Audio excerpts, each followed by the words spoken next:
What's going on, guys? Welcome back to the channel, and today we're going to be taking a look at a budget Ancient Gear deck profile. I just want to preface that in the title, this is meant to be a budget-friendly build that you could build for under $50. Some people have asked in the past with deck profile videos for more budget versions. If you're looking to just kind of get into things and play casually, this is a really fun deck that's pretty cheap to build and even has some substitutes you can certainly upgrade if you want to. With that being said, let's jump into the profile.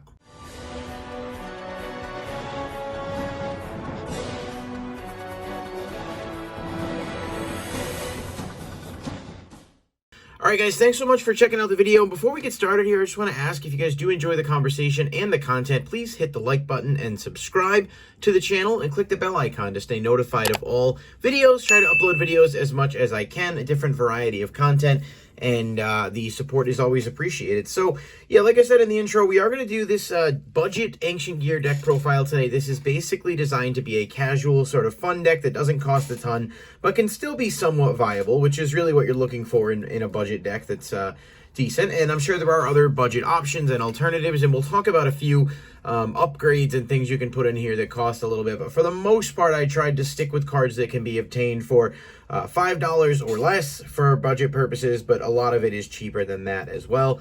And Ancient Gear doesn't have too many big money cards, so thankfully it does make the decks relatively easy to build. So I'm going to go ahead and get right into it. Starting off, we've got triple copies of Ancient Gear Wyvern. This is the main starter card of the deck for the most part. When it's normal or special summon, you can add an Ancient Gear card from your deck to your hand, and you cannot set cards for the rest of the turn after using it. That is the primary effect, plus, you know, the general Ancient Gear effects that all of them have, where when you attack, your opponent can't activate spells or traps. This is a really good play starter. Typically with this card in general, when you play it, you're going to grab Ancient Gear Box from the deck. I only play one of this. Some people have elected to play multiples. But Ancient Gear Box, when it is added from your deck or graveyard to your hand, you can search a machine earth monster with 500 attack or defense from your deck. And that gets us into 2 copies of Ancient Gear Frame, which is another really good sort of, not play starter, but kind of late second turn and more card. Ancient Gear Frame is you can discard a card, add 1 Ancient Gear Golem or a spell or trap that lists Ancient Gear Golem in its text from your deck to the graveyard. And then also your opponent cannot activate spells or traps if this card attacks. If this face-up card leaves the field because of an opponent's card effect, you can special summon up to 3 Ancient Gear Golem and or Ancient Gear Golem Ultimate Pound from your hand, ignoring their summoning conditions. You don't even play that many copies of those cards, so this is never really going to come into play. Generally, what this really does well is being an extra search to turn your Ancient Gear Box into a +1 and allowing you to discard to search out your Ancient Gear spells. So that's the, you know, sort of the backbone of the lower level monsters for the deck, except for triple copies of Ancient Gear Hunting Hound. Now this one, if you're not familiar, is a level 3. When it's normal summon, you can inflict 600 damage to your opponent. That's not terrible. I mean, that's almost hitting 10% of the opponent's life points, which in an OTK deck can certainly be beneficial. And then it does have the secondary effect that says once per turn, you can fusion summon an Ancient Gear Fusion monster from your extra deck using monsters from your hand or field as material. So you have this on the field. You can fusion summon into pretty much any of the fusions, but generally using this to go into something like Howitzer is going to be the best starting play. But that's the core in terms of the lower level monsters for the deck. And then we have your higher level Ancient Gear monsters. So Ancient Gear Golem, you play one of him, and Ancient Gear Reactor Dragon. Both of these are super cheap. Not something you'd really have to spend a lot on at all, and I believe Ancient Gear Golem even has like lower rarities, commons, and stuff. Reactor Dragon's pretty good because it can be special summoned, so you can get it from the deck with things like Gear Town and Catapult. Basically, the effects aren't always super prevalent. However, it does make it such that when it attacks, your opponent can't activate spells or traps or monster effects, so that's a little added incentive. And once it does attack, you can destroy a spell or trap on the field, so you can get rid of an opponent's problem card, or you can pop your own Gear Town or something to trigger it and get extra damage on board to push for OTK. And then Ancient Gear Golem, of course, just, I love the art. Just not as nice as the ulti, but definitely a second, in my opinion. Just piercing, but he's important for a few reasons, especially because of his name and the fact that if you control him, you can use Ancient Gear Fusion from the deck. And then we've got Super Express Bullet Train and Heavy Freight Train Derricrane. These are both pretty good options because they are Earth Machine extenders that do allow you to get your Link monsters out easier, but they also allow you to go into rank 10s like Super Dreadnought Gustav to push for extra damage, and obviously cards like Derricrane combo exceptionally well with that because they give you a pop as well. And Bullet Train, when it's in the graveyard, you can target a machine monster in your grave and add it to your hand, so it does have recursion if it was sent to the graveyard during that turn and you have another machine. So these are both super cheap. This card was really expensive for a long time, and then it got reprinted twice, so now it's definitely a budget-friendly option. And then we have triple copies of Psy-Frame Gear Gamma and one Psy-Frame Driver. So pretty straightforward here. I like Gamma in the deck because of the fact that it does allow you to go into some machine synchros like Scrap Dragon, which is an Earth machine and combos well with a lot of the cards that you play. Obviously, there are other hand trap options and upgrades that you can put in here. Things like Ash Blossom and company are going to be pretty solid in some cases too. Gamma is a lot less viable in the current format, but I still think it's the best option you have to be able to get access to combo plays early versus what you have otherwise. So going into something like Omega or Scrap Dragon is a pretty neat thing to have access to. It's just unfortunate that, you know, it does sort of struggle a bit because you are required to play that brick in a deck that's already playing some bricks. So if you wanted to make some more viable upgrades to this, you might look to cut Gamma for Ash, but that's definitely not a budget-friendly option at the moment. So I just wanted to kind of put that out there. Now, moving on to the spells and traps. This is pretty straightforward as well, and for the most part, really easy to obtain. Triple copies of Gear Town. This reduces the number of tributes required for an Ancient Gear monster, which is great, but when it's destroyed, you can also special summon an Ancient Gear from your deck, which has really always been a powerful card, even though it can miss the timing, but it certainly won't with things like Ancient Gear Catapult. This one says, if you control no monsters, you can destroy a face-up card you control, and if you do, special summon an Ancient Gear monster from your deck, ignoring its summoning conditions. That's amazing to get the Ancient Gear Golem out of the deck, which then allows you to use things like your Ancient Gear Fusions, using monsters from your deck as material, which makes it easier to push for OTKs. Catapult does have a second effect where you can banish it from the graveyard to destroy a face-up card and special summon an Ancient Gear token, which is okay, but not exactly as good as the first effect in most cases. It's still useful enough to be able to pop your Gear Town and trigger.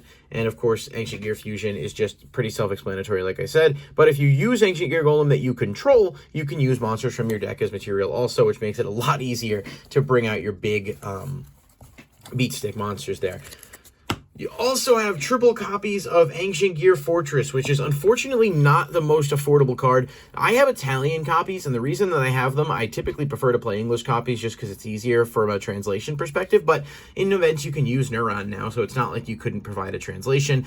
This is like a $15 card in English, but I got the Italian copies for like $4 to $5, so technically it does have a budget alternative option if you can find the foreign language copies cheaper.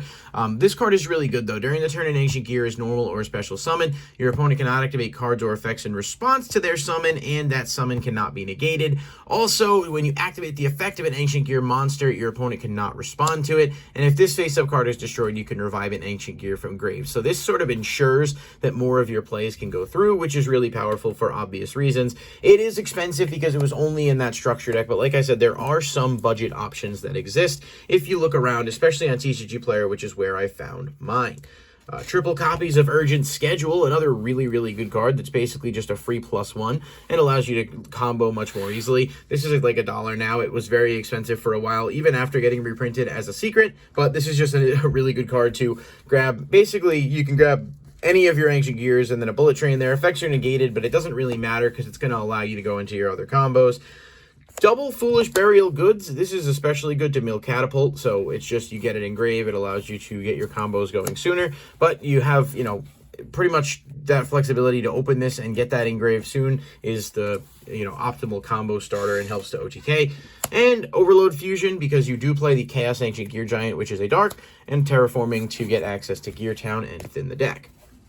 Now, of course, there are other options that you can play that are budget from a main deck or side deck perspective. Cards like Dark Ruler No More, I really like. I don't have it in the main deck currently, but it is a really good card, and it was reprinted, so it's pretty affordable. Harpy's Feather Duster, a little over $5, not super budget, but cheap enough, I think, where you have the option to out problematic spells and traps are always going to be really good. And then, you know, there are plenty of budget side deck options that you can go into that will make this deck viable. You could even realistically swap out Gamma for things like Effect Veiler if you really wanted to.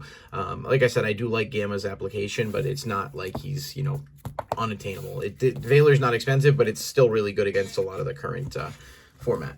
Now, for the extra deck, it's pretty straightforward, but again, it's meant to be as budget-friendly as possible. So we've got 2 copies of Ancient Gear Howitzer. This one just needs 2 Ancient Gear monsters, but it's unaffected by card effects in general. And then during the main phase, you can burn your opponent for 1,000, which is solid, just extra damage, shave off 10%. And if it's destroyed by battle and sent to the grave, you can special summon an Ancient Gear monster from your deck, ignoring its summoning conditions. I know it's battle, but it's unaffected by card effects, so that's really the only way the opponent can get rid of it, which is what makes it somewhat viable. 2 copies of Chaos Ancient Gear Giant. This is your OTK machine. It needs 4 Ancient Gear monsters, but that's pretty straightforward to do, especially with Ancient Gear Fusion if you have the Golem on the field. It's unaffected by spells and traps, and it can attack all monsters your opponent controls once each while locking them out of effects during the battle phase. So there's a lot going on there, and it's a pretty powerful card for it. You have Ultimate Ancient Gear Golem, which you don't go into a ton, but it's still a pretty good card to have access to with Piercing.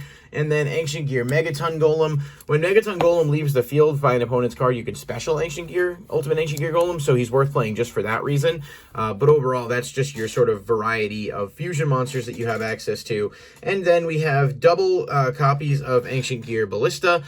There's, unfortunately, my second Ballista is currently not on hand, but that's fine, you kind of get the point. That's why I did it like that. Ballista is really, really good. It's one of those insane link monsters from Dual Overload. When it's summoned, you can search an Ancient Gear monster or a Gear Town. Then you target a spell and trap you control and an opponent's monster. Pop your spell and trap, and if you do, your opponent's monster's attack becomes 0. So, of course, not only enables your OTKs to go faster, but also allows you to to trigger things like Gear Town and get extra monsters on the board.